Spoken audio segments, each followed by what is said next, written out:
So, welcome to Biology पाठशाला. Today's class is dedicated a NEET aspirant और आज की पाठशाला में हम बात करेंगे कर्म नीट बायोलॉजी प्रैक्टिस सीरीज़ की और आज का टॉपिक है डाइजेशन एंड एब्जॉर्प्शन। और आज हम डिस्कस करेंगे पहला क्वेश्चन है that is the term vitamin was given by. So this question is very important. जो टर्म विटामिन है वो फुंक ने दिया था, तो आप इसे याद रखेंगे।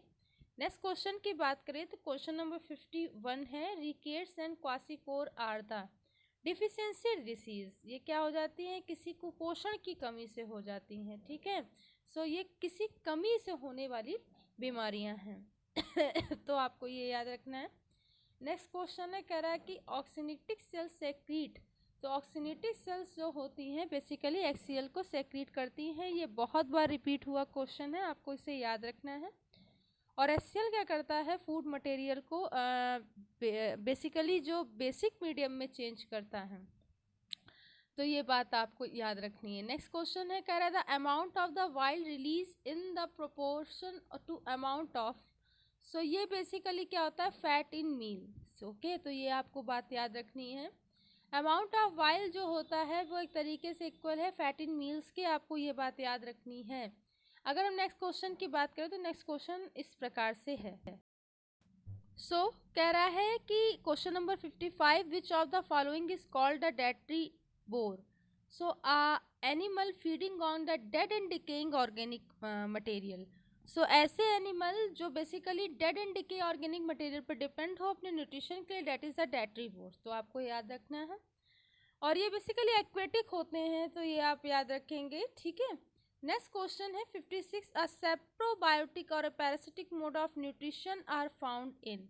तो सेप्रोबायोटिक और पैरासिटिक मोड ऑफ न्यूट्रिशन जो होता है वो बैक्टीरिया और फंगी दोनों में होता है, तो ये आप याद रखेंगे। ठीक है, डेड एंड डिके मटेरियल पर और किसी एनिमल पर अपने न्यूट्रिशन के लिए डिपेंड होना जो बैक्टीरिया और फंजाई दोनों मोड ऑफ न्यूट्रिशन को शो करते हैं, इस बात को याद रखेंगे।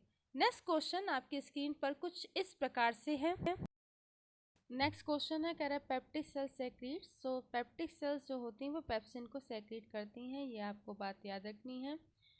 नेक्स्ट क्वेश्चन है enzyme remain use in the digestion is secreted. तो जो बेसिकली एंजाइम रेनिन है जो डाइजेशन में यूज होता है वो स्टमक से रिलीज होता है, ये बात आपको याद रखनी है।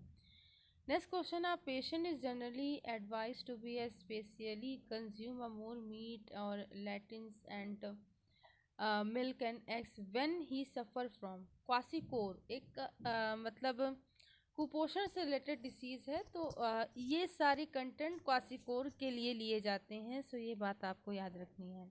अगर हम नेक्स्ट क्वेश्चन की बात करें तो नेक्स्ट क्वेश्चन स्क्रीन पर आपकी कुछ इस प्रकार से है। कह रहा है which of the following vitamin is required for the activation और act as an coenzyme dehydrogenase. ये इंपॉर्टेंट क्वेश्चन है।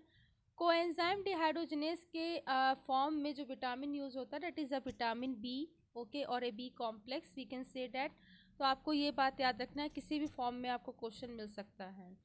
ओके, ये बात आपको याद रखनी है। नेक्स्ट क्वेश्चन की अगर बात करें, कह रहे fat soluble vitamin is a. Fat soluble जो विटामिन वो बेसिकली विटामिन होते हैं विटामिन ए डी ई के। आपको एडक फॉर्म से इसे याद रखना है। ये विटामिन फैट सोल्यूबल विटामिन होते हैं। नेक्स्ट क्वेश्चन है, कह रहा है which of the following vitamin is a water soluble as well as a antioxidant. ये होता है विटामिन सी, जो वाटर सोल्यूबल भी होता है, एंटी टॉक्सीडेंट भी होता है। विटामिन सी स्ट्रक्चरल फॉर्मेशन में भी हेल्प करता है। ये अपने आप में बहुत यूनिक मतलब विटामिन होता है। ठीक है, ये आपको याद रखना है। स्ट्रक्चरल फॉर्मेशन के लिए भी विटामिन सी का यूज़ होता है। ठीक है, ये आपको याद रखना है। अगर नेक्स्ट क्वेश्चन की बात करें तो नेक्स्ट क्वेश्चन कुछ इस प्रकार से है। नेक्स्ट क्वेश्चन कह रहा है erythrocyte maturing factor is a. साइनोकोबालामाइन।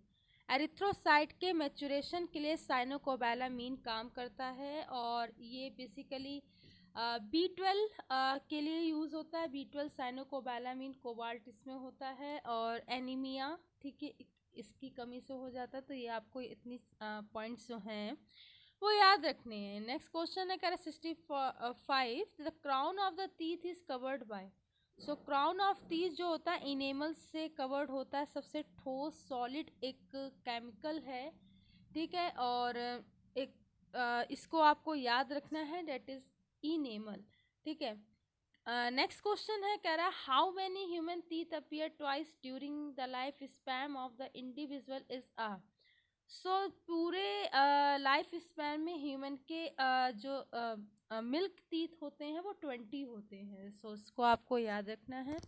Human का dental formula 2123, horizontal line 2123 into 2 यानी कि इज इक्वल टू 32 होता है, ये आपको याद रखना है। तो इन क्वेश्चनों को याद रखेंगे। अगर नेक्स्ट क्वेश्चन की बात करें तो नेक्स्ट क्वेश्चन कुछ इस प्रकार से है आपकी स्क्रीन पर।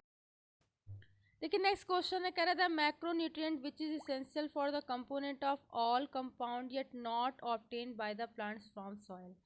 कह रहा है कि ऐसा मैक्रो न्यूट्रिएंट जो सभी ऑल ऑर्गेनिक कंपाउंड्स के लिए ज़रूरी है, बट ये प्लांट से नहीं मिलता है, प्लांट सॉइल से नहीं मिलता है। तो ये कार्बन होता है, फास्फोरस नाइट्रोजन मैग्नीशियम मिलते हैं बट कार्बन नहीं मिलता है। सो इस कंपाउंड को आप याद रखेंगे, ये काफ़ी इंपॉर्टेंट क्वेश्चन है। और नेक्स्ट क्वेश्चन की बात करें तो कह रहा है कि salivary amylase earlier known as. So salivary amylase को एक और नाम से जाना जाता है टाइलिन। इसका जो पीएच होता है 6.5 होता है, डाइजेशन में हेल्प करता है, बक्कल कैविटी के सैनिटेशन में हेल्प करता है, मिक्सिंग में हेल्प करता है। तो ये कुछ पॉइंट्स आपको याद रखने हैं जिससे कि आपकी नॉलेज अपडेट रहेगी। नेक्स्ट क्वेश्चन है, कह रहा है question number 72, in the product of the protein digestion are a amino acid. So आपको ये बात याद रखनी है कि जो एमिनो एसिड होता है वो प्रोटीन के डाइजेशन के फलस्वरूप बनता है। और मैं बता दूं, protein is a resultant of the product of amino acid and the simplest form of the we can say that polypeptide chain. So remember this point.